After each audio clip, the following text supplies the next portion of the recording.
Welcome to the Jeremiah Show. I wait for this season all year long, Dr. D. Now, we've been doing this since 2016.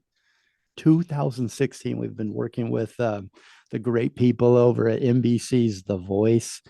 We're now on season 23. It's on NBC Mondays and Tuesdays at 8 p.m. Mark your calendar now. I will wait. Go ahead. um, Of course, this is the show with America's best undiscovered talent, and they go head to head on teams led by four of today's biggest musical icons. They playfully compete against each other while mentoring these inspiring singers in search of the next superstar voice. And he may be on the show right now. Of course, Dr. D, our special guest today, showed up fashionably late, so he's already got the makings of a great music rock star and artist. He kept us in anticipation.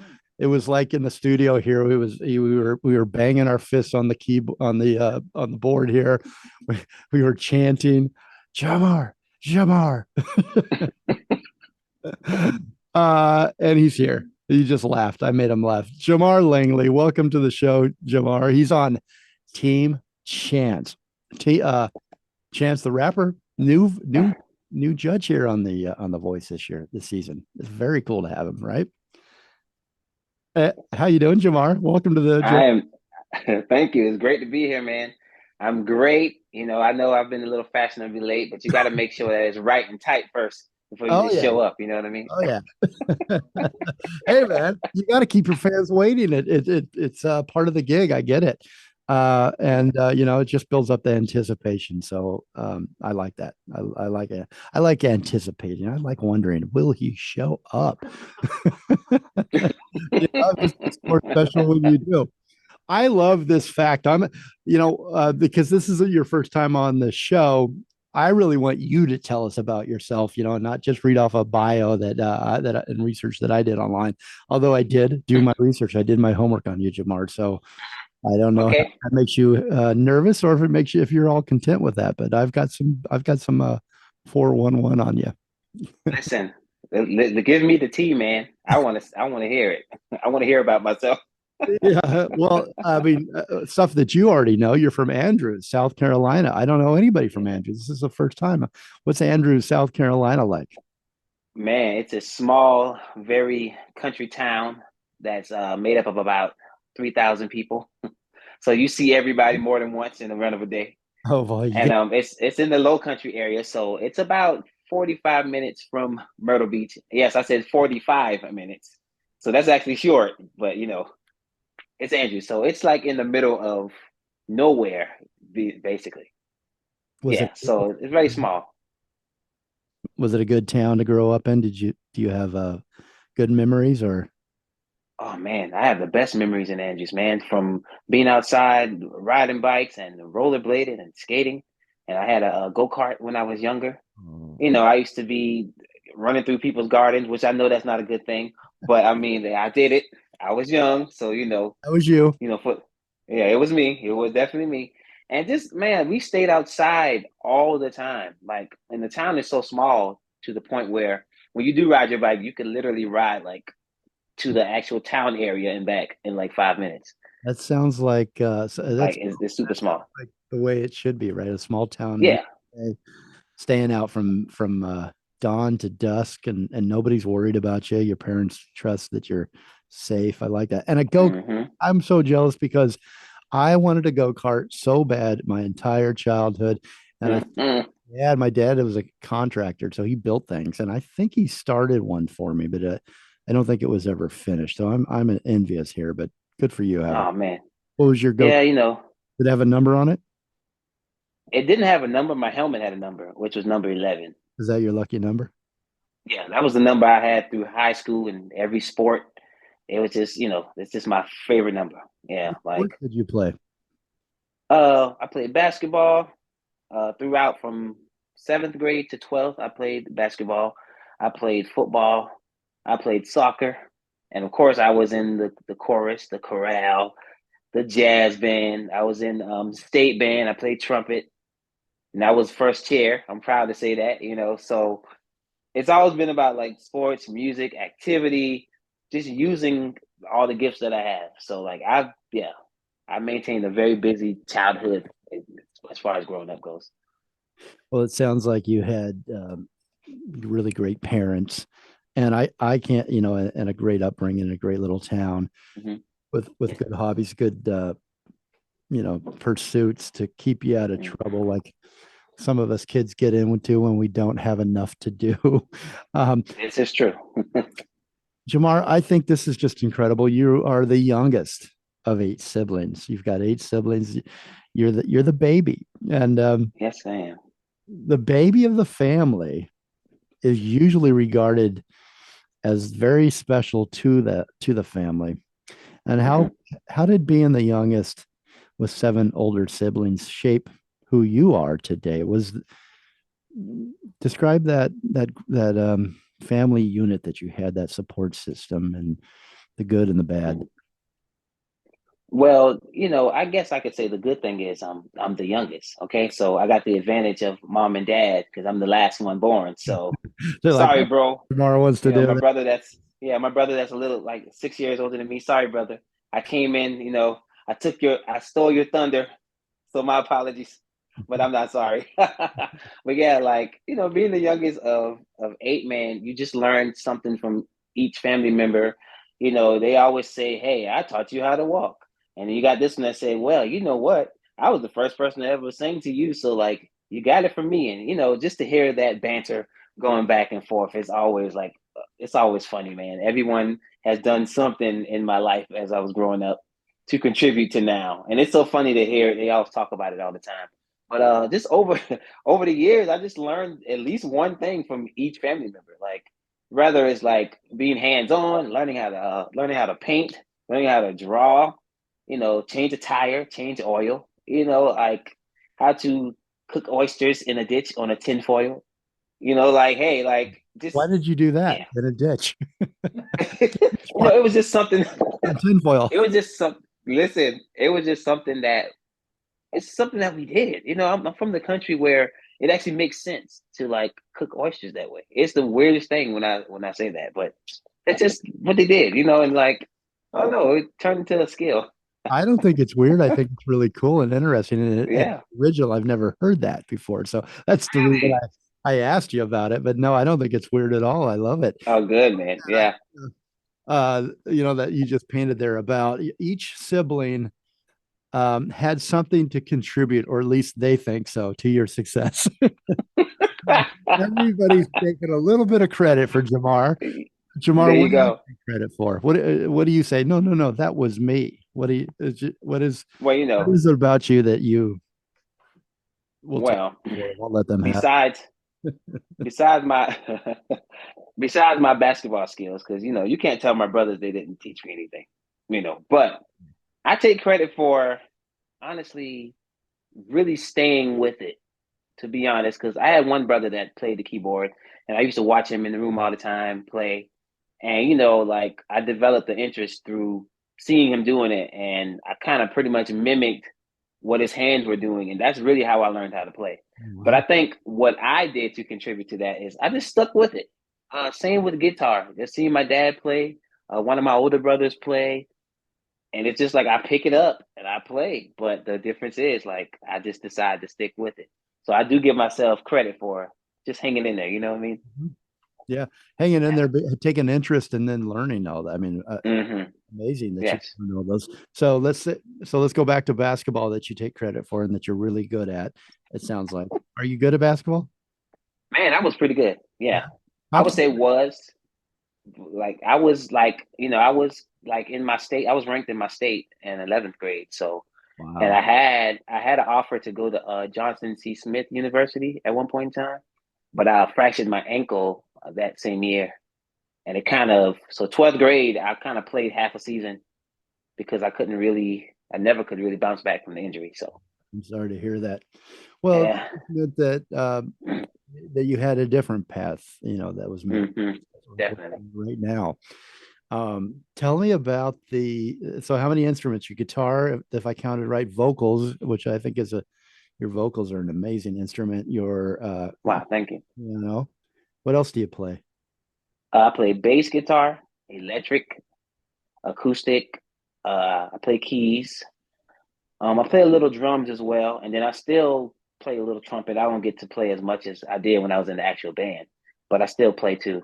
Songwrite, vocal arrange. You're Man, I a one-man produce. band. You're a one man. You could Yes, have more hands and fingers. You could do it all. yes, exactly. Just give me like three more arms, I would have been okay. Yeah. Seriously, Well, I love that but because yeah. you understand you understand every aspect and every I guess position in the music makeup and the artistry of Mhm. everybody coming together and that's got to be a really great skill as well to have in your position as a musician and an artist to understand your fellow musicians when you play with them Mhm.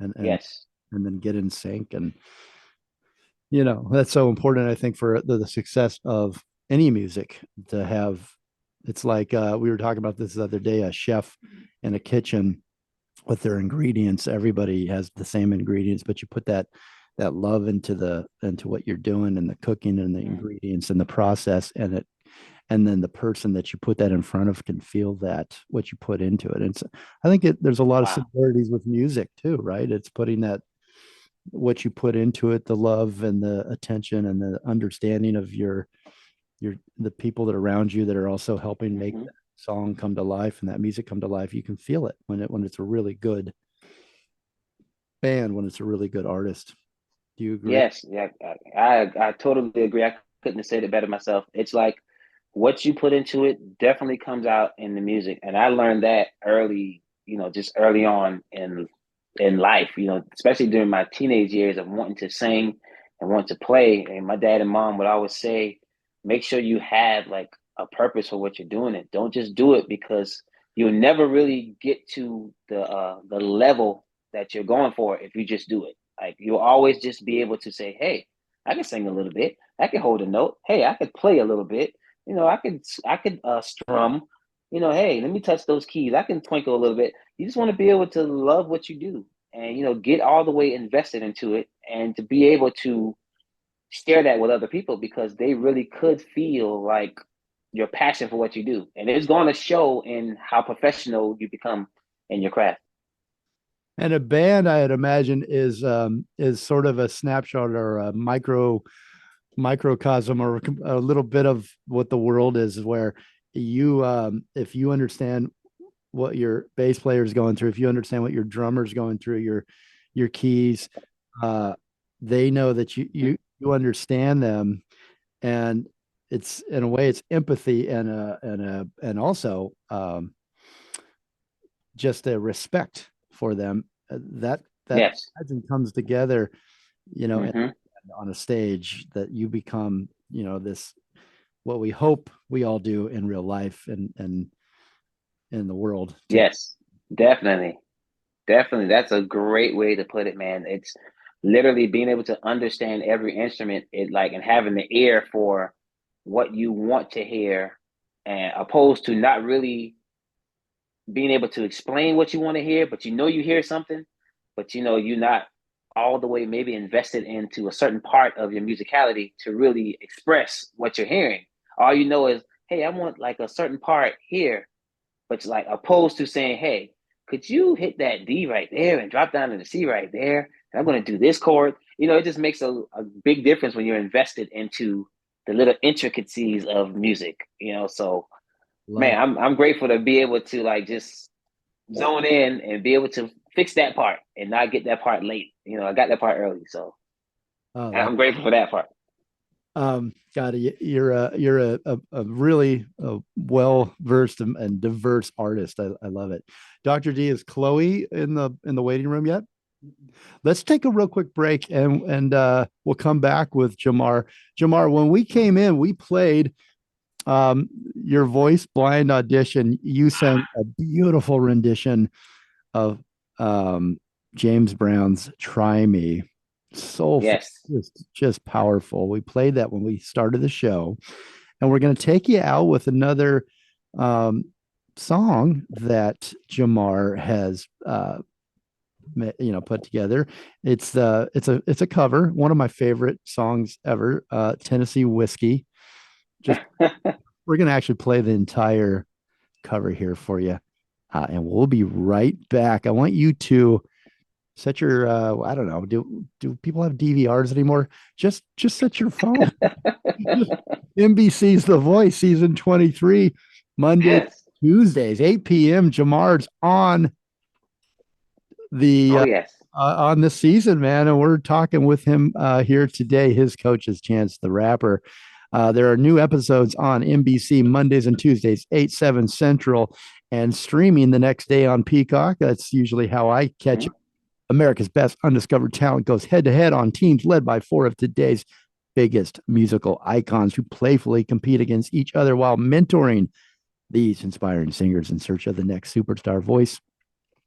Peacock is now the streaming home of your favorite NBC shows, plus so much more. Jamar Langley is our special guest. Go check him out. Follow him Yes. at NBC The Voice, season 23, Please. hashtag Team Chance. And if you'd like to book Jamar for your event, contact him at jlangley.booking@gmail.com and on Instagram at Jamar Langley Music. We'll be right back. Enjoy Tennessee Whiskey, Jamar Langley. NBC's The Voice season 23, Mondays and Tuesdays, 8 p.m. Central, 8/7 Central. We've got Jamar Langley on today, big superstar. Just through the blind auditions, man. Oh my God, the pressure. And I don't know how you guys get through that kind of thing. I'm going to talk about the voice in this part, in this half of the segment. But before I leave your upbringing, there's just not enough time with you this first time, Jamar. So you got to come back and we get to know each other a little bit more. I love that you had this whole idea of the having seven siblings, you youngest of eight in the family, the music that was in your family that's basically in your blood and who you are and who you all are together. It's been said that you grew up in a household where everybody sang and you had a joyful family of artists. Was it joyful? Was it a happy family? Yes, it still is. Like honestly, I had to put my phone on airplane mode because one of my brothers are calling me not too long ago. So it's all day. Like I hear from at least five of my siblings every day. So Sorry, it's always been we've got a special guest joining you right now, one of your friends. What? Yeah, we've got Chloe's joining you. Bear. Chloe Abbott. Are you guys when's the last time you saw each other? Yesterday via FaceTime. Via FaceTime, exactly. All right. Well, I'm glad. I don't want to interrupt ever, so I'll keep you together. I'll just be the mediator here in the middle if you guys ever have any questions. Otherwise, just stay online together. Oh my gosh. Yes, it's gonna be fun. We're still talking with Jamar here. You're welcome to ask any burning questions you have. I'd love for you to help me out with the interview if you'd like. But we were talking about Jamar's family being the youngest of eight, and the family, just the music in the family, and how your brother was just calling you a moment ago. Does it feel good when your brother calls you when you're doing a radio interview to like say, "Hey, bro, I'm doing radio right now"? Oh man, that's major points for me. I'm hot like right immediately I'm texting him like, bro, hey, hit you back. I'm doing a interview. And he'd be like, okay, yeah, man, that's what's up. Like, tell me all about it. Yeah, I hope it was the So brother yeah. that told you that he taught you about music. Oh man, you know what? That is my brother Jaron, who claimed he has claims to every part of my life, musically, socially. He taught me everything. If you leave it to him. That's nice. Give him a nice tribute here. Well, tell us about the band Addiction that you and your siblings put together. Yeah, it's about addiction. So, and this was like really my first time ever really singing in front of a crowd. But it all started with mom and dad, of course, singing. And then we pretty much picked up those harmonies from singing in church and listening to groups like the Temptations. We were very strong on the Temptations. You couldn't tell us that we weren't the Temptations or the Jackson 5. and of course I was Michael. Okay, so like You have through all the all of moves. that, like I wish we could what no, do a you move. know what? I had a few. I busted one little spin on my blonde audition, so I'm sure I got that from Michael. I'm sure it came from him. No, but yeah, like eventually we just started singing together, and first we had this name, this funny name called 5 Pounds. I never understood why we called ourselves 5 pounds. I guess we were five brothers pounding each other up. I don't know. I would never get that name ever. But eventually we came up with Addiction. So we would sing locally meaning for 4th of July, Thanksgiving, for Christmas. We weren't booked any gigs or anything yet. But then it started opening up to like weddings Always crack it up. and a little family. This is every So day. funny. No, because this is like the 4th of July, and then it just it means like he's like, yeah, we started booking gigs, like around the house, like Thanksgiving in the family room. It's like everyone has to start somewhere. Hey, everybody, listen. We all have to start. We have humble beginnings, okay? Hey, it doesn't matter. As long as you got it. Yeah, exactly. So eventually we got like we got a call to come to Savannah to sing like at a lounge. And from that point, it was like a chain reaction. We kept going to Savannah, then we would go to like Columbia, and eventually we landed in Atlanta at the Crow's Nest. But I was still too young to get in there because they were serving alcohol, so I was just too young. So they were like, "Yeah, watch your brother to make sure he doesn't drink before he sings." I'm like, "Dude, I don't even know what a drink is right now. Like, With a band, I'm just nervous." Addiction, though. I mean, Yeah, The exactly band right. is Yeah, called Addiction. not the best name to walk into the room with. Yeah, yeah. But yeah, like that was my first stage experience. I think I was 14 years old then. Hmm. It was my first time ever singing on the stage in front of people and people yelling at me, and the old women like, "Oh, that little boy can sing," and just hugging up on me and everything. And I'm like, "What's going on?" But eventually, I caught on to, okay, yeah, this is called fan love. Like as I grew up. But addiction just started dwindling after they realized that I had like my talent was just getting better and was getting better. And they were like, okay, man, we're just going to support you. You got it. We're behind you 100%. But still be there on the 4th of July, Thanksgiving, and Christmas so we could do our set for the family. Tuned up, ready to go. And that was it. That's the story.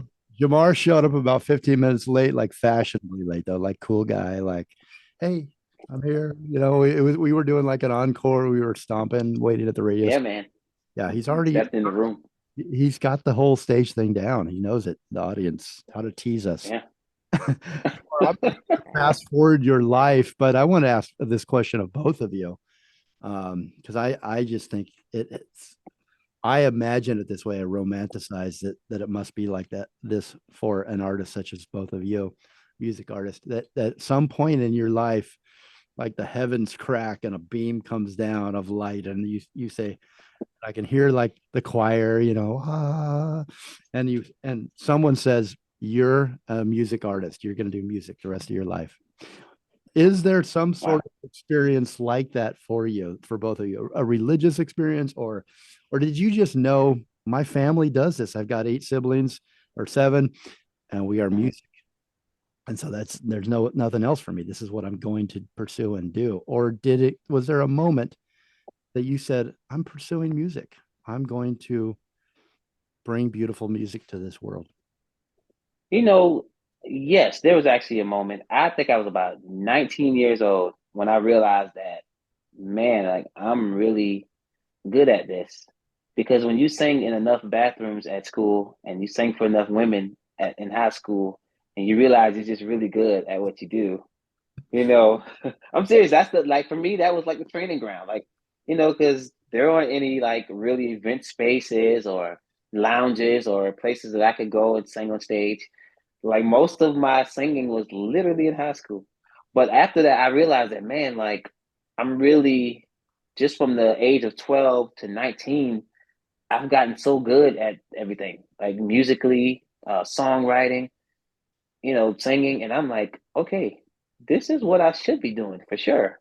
And, I've been in the 20s is when my musical ear just really kind of opened up and I could really hear And then I started getting to jazz and classical, and to just be able to hear that and mimic that stuff on instruments. And, eventually that's the type of, guitarist and keyboardist I became, like jazz, funk, neo soul. And I'm like, man, I really got it. Like, I'm really a legit artist. Like, this is what I need to be doing and honestly, to see even some of my family's reactions, some of my aunts like that love to hear me sing, and they always go to tears. And it's just like, it pushes you and it helps you realize that, okay, you have something to offer the world. Like, it's not local anymore. The cookout days are over. It's time to like bring it out to the world. But that's one battle. But then you have to figure out how to get there. That's a whole nother other thing. Yeah. But it was around 19. Now I don't want to get to talking too much because. Well, Chloe, I'm going to ask you the question on your segment here. We do have to wrap up your segment, unfortunately, Jamar, and get to Chloe. I know. But God, I really wanted to hear your road to The Voice. Has it been everything you have expected? It's been hard, I'm sure. Tell us a little bit about your road to The Voice, and then we'll take a break and come back with Chloe. My road to The Voice, it was, luckily I was like, as far as production, cameras being in my face and rehearsals and having to work hard. I came from that, years prior. So going to The Voice, I wouldn't say it was like easy breezy, but I just knew how to take the moment, and really capitalize and really just push through. So when it was time to sing, I was just ready. I was ready to go, to be honest. So my road to The Voice was, it was a challenge, I guess, with not being able to sing every day and do the same thing, because I'm so used to rehearsing with a band every other day. But that would be the only thing. Other than that, it was a lovely ride for me. Do you know, did you know who you wanted and were hoping for as a coach when you went into it? Yes. Once I realized that Chance was there, it was automatic. I was like, Chance. But then when Blake turned around, I was like, "Oh, okay, this is the one and only Blake." So it's like, well, Chance is who I came for. I watched that. I watched your audition, your blind audition, over and over. And when the coaches were talking to you, which we actually play in this, and Blake, you were I could tell who you wanted to choose, and you were so kind and polite. But it's like, Blake's like, "I want you to come with me. It's my last team I'm putting together." And you're like, "Oh, okay, thank you." Like it's like, thank you. It was that obvious, man. It was obvious. Oh my gosh. It was obvious. Blake's not getting you. Oh my goodness, man. Wow. Polite. You were so polite. But it was like that rejection, that nice rejection when we could just be friends. I ruin that. Yeah. I'm gonna let you say, because I did want to also ask you about your wife, the story of how being hooked up with your wife by your son Christian. But oh my gosh, you might have to save that for another show. You'll have to come back and tell us that story. I will. Yes, I'll definitely be back for that. But I want to give you an opportunity. Thank whoever you'd like to thank here, and don't forget your family. Listen, they get my thanks every day, and I'm just kidding. No, thank you to my beautiful family. They've always been supportive. I mean, 100%. Mom, dad, all of my siblings. I'm not going to just name them. All of them. Nieces, nephews, everybody, every family member.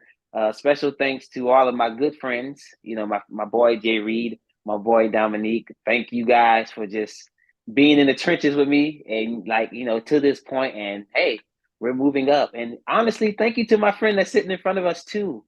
We've developed quite a bond. Yes, and she's very supportive. Like, she's like one of my number one fans, and I am one of hers too. Like, we've built that. So like, she deserves that from me too. So Chloe, Chloe Bear, thank you. And just honestly, thank you to everyone that's been loving it so far. Thank you all. And thank you, man, for having me on here. And I'm telling you, both, it's a pleasure. This is your future home for dropping your singles and your music and keeping up. Yes. Anytime. I love it. It's great. It's great vibes here. Yeah. Anytime you want to come back, we're here. We're here for you, and love to play your music as we are today. And yes, Jamar Langley indicated the superstar. If you're watching us on YouTube, off to our right there, Chloe Abbott. I can't wait to meet her and talk to her. Her story is as fascinating as yours, Jamar. And so we're going to have to wait just a moment and go to the break. I wanted to point everybody in your direction one last time, Jamar. Jamar Langley, he is on NBC season 23. The Voice, Chance the Rapper, is his coach. NBC season 23 on NBC Monday and Tuesday, 8/7 Central, and streaming the next day on Peacock. The coaches this year: Chance the Rapper, Kelly Clarkson, Niall, Horan, Blake Shelton, and host is Carson, Daly. Great show. We've been together since I think season 16 for quite a while now here at the Jeremiah Show. For inquiries of Jamar Langley, jlangley@gmail.com, and find him on Instagram at Jamar Langley Music. Jamar, once again, thank you so much. And check out on YouTube his video, really great video, Highlight Girl. Original. Yes. Jamar Langley. Jamar, thanks so much. And you're welcome to hang out if Chloe doesn't mind, but if she wants to boot you, that's all her call. And Chloe. We'll be right back. Okay. Get out. Why did I feel like you were going to say that? It's my turn. Welcome back to the Jeremiah Show. We're having a really, really good time here. Season 20. Sorry. 3, 2, 1. Hey, welcome back to the Jeremiah Show. We are having a really great time here on the show with two of my soon-to-be favorite artists. I just love hanging out with these two right now. We may never end this show. It may just go on forever. We'll turn it into a telethon and raise some money here for something. It's season 23 of The Voice, NBC's The Voice. Wow, we saved Chloe here. Chloe joined us with Jamar, and Chloe Abbott is on the show now. I wanted to just point out real quickly that we came in from the break with her blind audition. Yeah. And Chloe, yeah. She sang Bee Gees, How Deep Is Your Love? Oh my God, that was so good. Chloe, welcome to the show. Hi, thank you. Yes, I'm so excited to be here. And I'm so glad you let me know that you guys listened to the blind audition. So thanks. I'll do you one. I'll do you better. I've got a couple of your performances. I've got you live at Tiny Room. I've got you doing the cover of Billie Eilish. And one of my favorite, like both of you guys, Lamar and Chloe, really put out some great high, like very high produced, well produced videos. And Chloe, one of my favorite songs now, this video is just amazing. Dinner Table Talks. I love that video. It's a lot of fun and it's so true. Literally, I wrote that song so like true to my family at Christmas time. Like it was such an on par song, and I was like, well, we might as well just have like a whole like video for it. And so that was like my first ever music video that I ever like creative directed and put together. And so I'm really glad that I got it out there, and it kind of showed me the process of being like a full-time artist, and like it's not easy. So yeah. I mean, what a production to not only write, produce, arrange, record, master, all the different things you do just for the single. And then you got to take that now and bring it to life on film. And then you bring your family into it. It's probably even more. It adds a few more challenges. I'm going to be kind. 1000%. It was so honestly so funny. We like ordered like Boston Market to like have for the dinner table scene. And then I had like my best friend, her mom, my grandmother, my mom, my track coach from high school, and like his family. We were like, we don't want to pay for people to pull up, so let's just grab everybody. So I went back home to Michigan so we could keep costs low and the vibe full and rich. So it was perfect, to be honest. It was a very, your family looks amazing. They look like a lot of fun, and the whole shoot looked like a lot of fun. So you didn't shoot in LA, you shot back home. Yeah, I think it was easiest because I actually, well, we didn't produce the song there. The song wasn't produced there, but it was during like the winter time. So it was kind of like I think that was during COVID. It was like right after COVID hit. So everything was kind of shut down. So I was home and it was just easier to just shoot there. And obviously, like I said, keep costs low, not have to pay for extras and like to make, the house look full. So I got as many people as I could and we just rallied in my coach's house and just made that set a thing. So Yeah, got to definitely go check it out after the interview here. But we're gonna play this song at the end. You mentioned Boston Market. I haven't had Boston Market since I lived in LA. You live in LA now, right? I do. LA native. You ever Yes. go one over there on Pico? Yes, I do, but I actually never knew that there was a Boston Market in LA. So, Over there on Pico and like I don't know what, Barrington or something. All right, no, I didn't welcome to know the that. show. It's so good to have you here. And Thank you. tell us, I imagine as we were talking a little bit with Jamar, that the road to the voice filled with obstacles, filled with challenges, filled with probably a lot of self-doubt. I mean, to make that decision that both of you have made, that you made about going to the voice, going to LA, going and performing and putting it all out there for so many, for these just world-class judges. Mhm. Only the brave.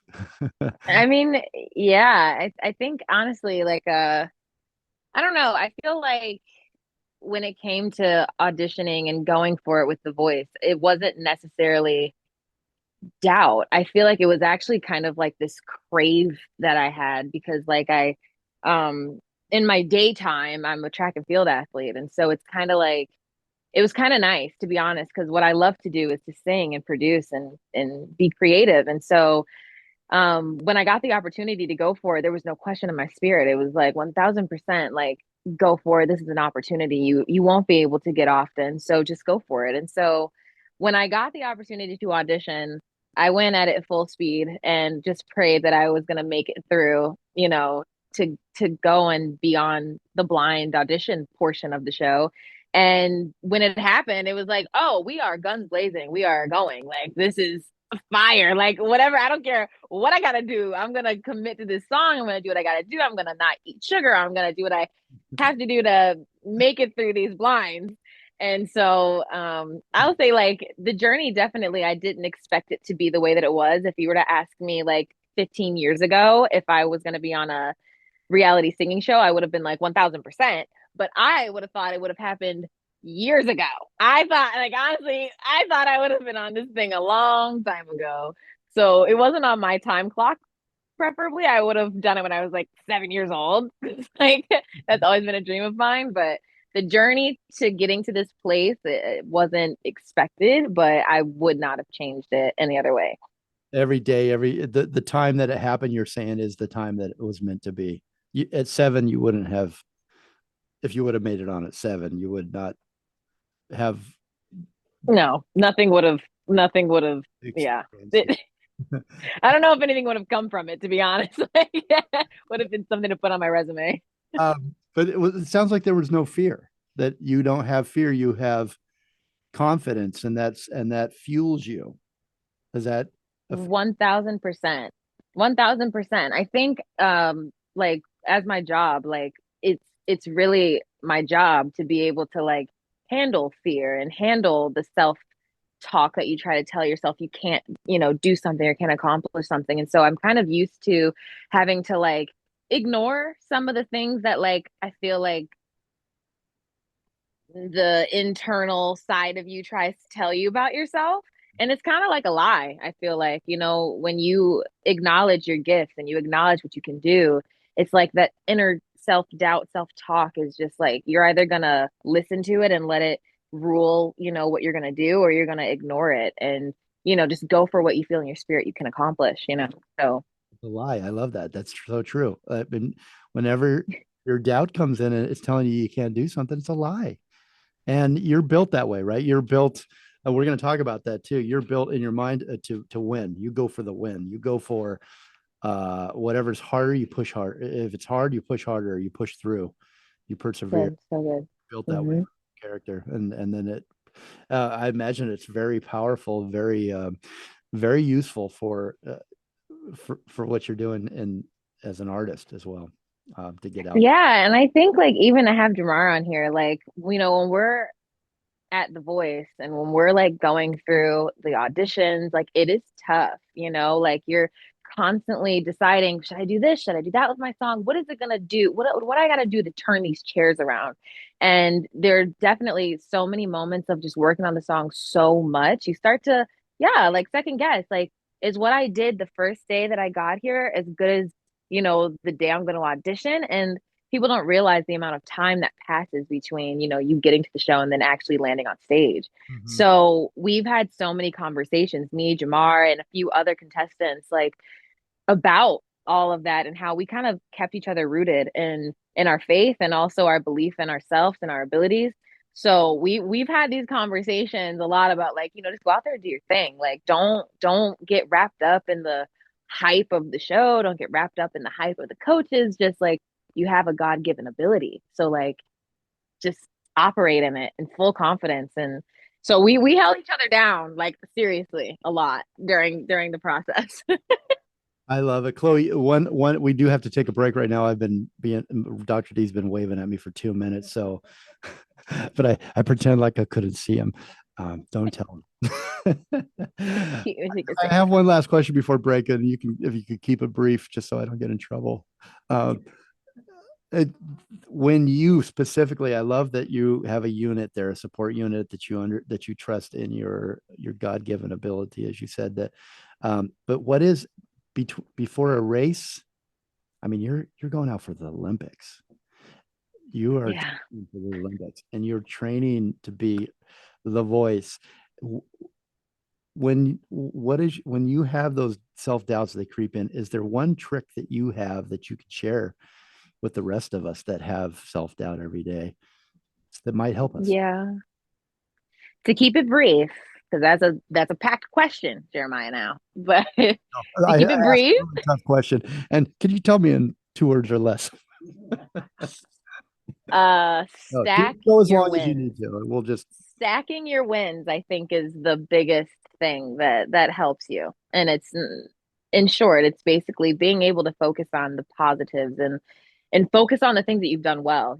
Preparation. Okay, I prepped for this moment. I prepped for this race. I prepped for this audition. So you can have faith in that, like believing in what you've already done to kind of remember on the line or on stage behind that microphone, like I've already done all the work at this point. Like, what do I have to lose? And so that's kind of the short, real concise version of, how to keep it cool under pressure. Well, again, you delivered perfectly. Thank you. She's just pro, isn't she, Jamar? Dr. D? All right, Dr. D. All right. We're going to take a commercial break. We just lost 5 sponsors, but it was worth it to me. I don't know what you think. Okay, we're going to go to break right now. We are with Chloe Abbott, Jamar Langley from in there. All right. Yeah. No, this is real. Whenever you're ready. Dr. D. All right. You guys are great. You're great. Thank you. You're great too, man. You make it easy to interview. Yeah. Oh, thanks. Yeah. Final segment. All right, final segment. Okay. 3, 2, 1. Hey, welcome back to the Jeremiah Show. We're having such a fun time with Jamar Langley and Chloe Abbott. Chloe, I guess since Dr. D tells me I only have one more segment here with you. First off, I'd love if Jamar jumped in here and was able to, you guys are great friends, ask a question. Jamar, do you have one for Chloe? I do. I have a question for Chloe. Chloe, welcome to the Jeremiah Show, first of all. We're so happy to have you today, man. Like, it's amazing that you're here. My new co-host. Come on, man. Listen, I got you. Jack of all trades. I know you do. But Chloe, I have a question for you. So, what advice would you give for the young ladies of this generation? Because like the teenage ladies that may have like there's something that they're good at, but they want to do that other thing. You know what I mean? Like how you're able to run at a high level and you're also able to sing at a high level. What advice could you give them to work that out? Such a great question. I'm thinking about your beautiful daughter in this moment. And I would say it's all about communication. And I think that's the biggest thing. The biggest thing is to focus on communication with your coaches, with your directors in the high school play. And that's just speaking to my personal journey. I love track and field, but I also really love the arts and being creative. And so it's kind of always been that balance. And so I think obviously communication with your parents, communication with the people around you to kind of let them know, like, hey, this is what I want to do.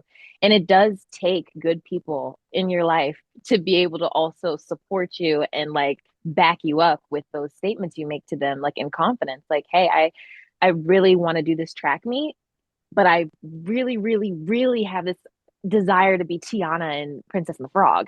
So I want to go and audition for that. And so one's gonna have to sacrifice. And so I think really the biggest thing I always say is communication and knowing what you want. And even if you don't know what you want, having people in your life to be able to help you kind of figure that out and navigate it and let you figure it out on your own.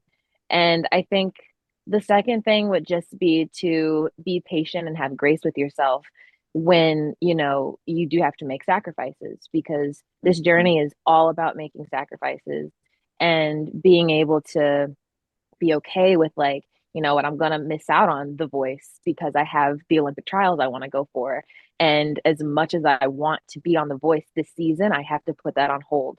And being patient and believing that you can still have what you want, and how it's all going to work out. You can still have those things, but you have to be okay with the timing of it. And like I said, I really think it's about having people in your life kind of speaking that into you, like, it's okay that it's not happening right now. It's going to happen though.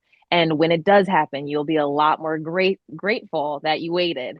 And so I think that's really my two main things. That's a good question. Wow. Excellent question. In fact, it was such a good question. Amazing. You're now listening to the Jamar Show. Come on. I've passed the torch. It's all yours, Jamar. You had Thank you. both excellent answer as well. You both chose Chance the Rapper, first time right on the Voice. And Chance has said about joining the Voice. He said, I'm thrilled to join the Voice as a coach for the next season. I'm excited to help other artists get to the next level and make the most of this life-changing experience. And it really is a life-changing experience. I'm sure you both would agree with that. And he says, get ready for a hashtag Team Chance. Chloe, why did you choose Chance the Rapper? Well, the first things first, he's the only one who felt me. You know what I'm saying? He's the only one that really understood his assignment. That's right. But you know what? I got to tell you, that was a silly, but would you have chose someone else? No, you can't say that. Never mind. Don't answer that. Don't get yourself in trouble. I got to tell you though, I worked for the guys that build those chairs. I'm probably going to get in trouble for saying this if they're listening. They told me in the beginning, and they've probably fixed them, but they said they would always kind of stick, and sometimes they wouldn't turn all the way. So let's just think that that's what happened. I'm okay with it. Turn, but three of them got stuck. No, I'm grateful that he turned. If I'm going to be honest, I think that was really one of the main coaches I wanted to work with from the beginning of when we found out that Chance was going to be on the panel. So I'm so glad that he was the one who turned, and he was the one that I wanted anyway. So I'm grateful. Yeah, I think it's going to be interesting to see the coaching from Chance. I think there's going to be some really great stuff that comes out of that. You are working so hard, and you have been your whole life. And this just incredible rigorous schedule as a track and field athlete. You right out and qualified to compete in the 2020, fell just a little bit short, and you're now training in Los Angeles for the 2024 Olympics. Your YouTube channel, I kind of got lost in it. I want to encourage everybody, because we're not going to have enough time to go through all the questions I had regarding the different videos on your YouTube channel. So I want everybody to go and check that out.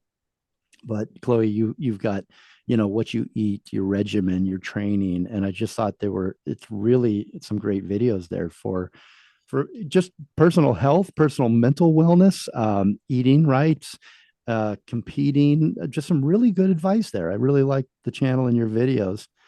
But what is going on? 2024 Olympics, what is that like, training for the Olympics? Oh, it's so hard. Oh, like it's so hard, like so tough. Are you tired? Sorry, go ahead. I was just going to say, did you just get out of practice to do this show?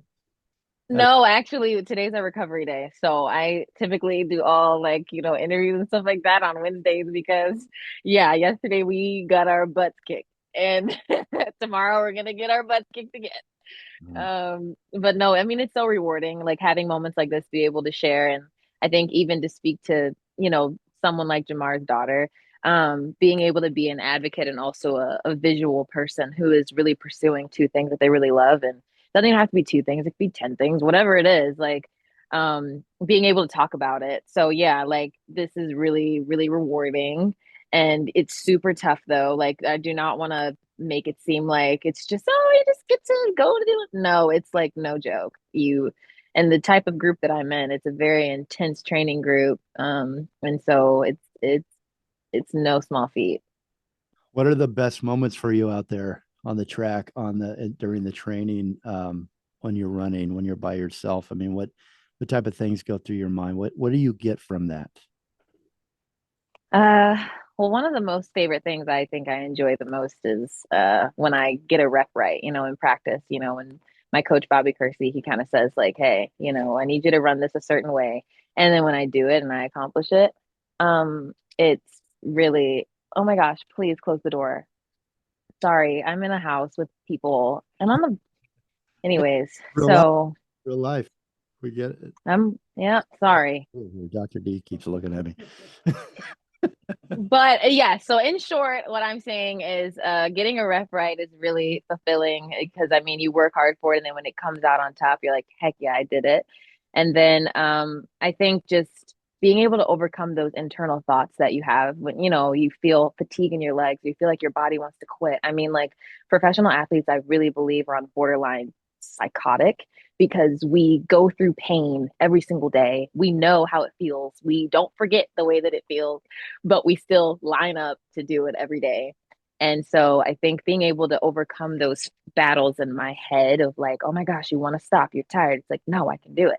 And then when you do it, it's like, oh, I can do that again. It's kind of like training your body to have self-control when it comes to like overcoming those mental battles you have. You're such a fascinating person, isn't she, Jamar? I mean, you could talk and we could ask questions. Yes. Yes. I'm just shaking my head like, listen, that is so correct. Like, I mean, I never, ran on that level, but like, even when it comes to like just doing music my whole life, it requires exactly what she's saying. You have to like push through the pressure. Like that's the key, like to really push through the pressure. We do have to wrap up here in a moment, and it's going to be a bittersweet goodbye for both of you. And I'm going to once again say I hope you come back because we've got a lot of topics I think we could explore, and I'd love to have your opinion on. But I want to end with this one if we could. Not the most happy, but on your bio sheet here, you were bullied in high school, Chloe, and I'm recalling about a month back where the poor girl got bullied in school and then took her life, and I was bullied. And I think all of us at one point have probably been bullied in school. How did you deal with that? And is there something that you advocate, that something you could tell women, young girls of your age out right there right now, that would inspire them? And if they're being bullied right now, something that helped you, somewhere that they could go to? I mean, if I'm going to be honest, I mean, yeah, high school and middle school is hard. I mean, you're dealing with kids who have parents who treat their kids a certain way, and then they come to school and decide to take it out on you. And so I will say, like, it's hard navigating that. I don't think that there's really like a surefire way of being able to get through it. I think that some people just can handle it and figure out how to navigate it. And some people, like you said, they don't know and they don't have the right resources or the right people. And they just feel like this is the worst thing in the world and they can't survive it, and it's horrible. And I think for me, being bullied definitely, I didn't have a lot of confidence. I didn't really believe that I could do certain things.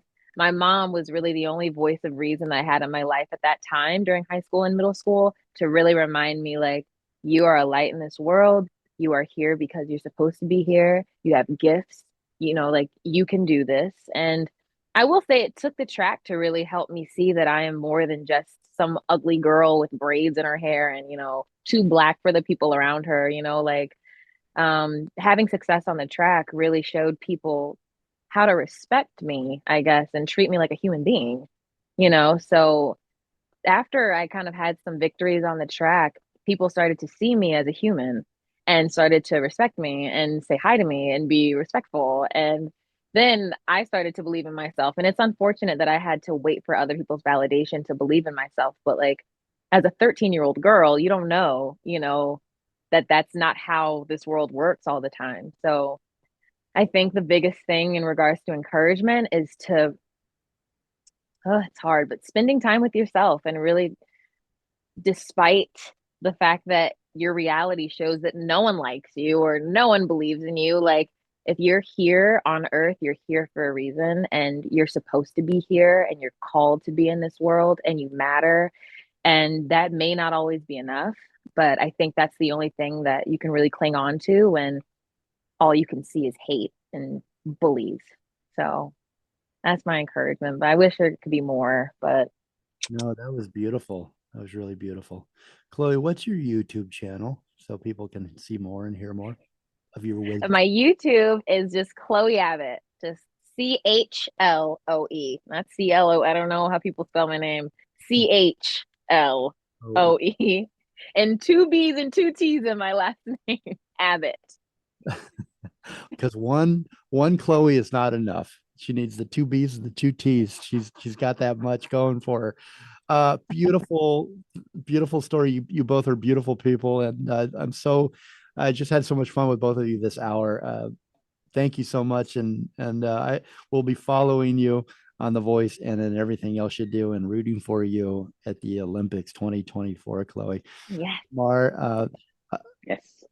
Chloe's referenced your daughter a couple times, your beautiful daughter, and anyway, what is her name, and why do you reference her, Chloe?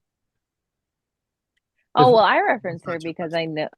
Sorry, go ahead. It's not too personal. I thought it was neat that you had mentioned her a couple times, and if we could give her a little shout out here and say hello. Yeah, Jamar talks about his daughter all the time. And I mean, that was one of the main reasons why, I'm not trying to speak for you, Jamar, but I think that kind of helped him. I feel like that kind of helped him figure out who he is as an artist and as a man. And I think that kind of put things into perspective. And then, she does run track and field. And so Jamar loves, trying to find people for his daughter to, look up to, be inspired by. And raising a daughter in this world, especially as a Black man, I think just has its own, issues and challenges. And so I love how much Jamar loves his daughter. I think that that's something that I've always appreciated about Jamar, and he's always thinking about his daughter. And so, yeah, whenever he talks to me about his daughter, I think about, okay, yeah, what should I do? How should I be, more reachable to youth? And because Jamar is seeking that out for his daughter, and I think that's huge. Because not a lot of parents and fathers do that. So very admirable for sure. Yeah. Couldn't have said it better. If you want to say her name, I don't know if you want out there publicly, but if you do, go ahead. Yes, it can. Shout out to my daughter, Jamar Langley.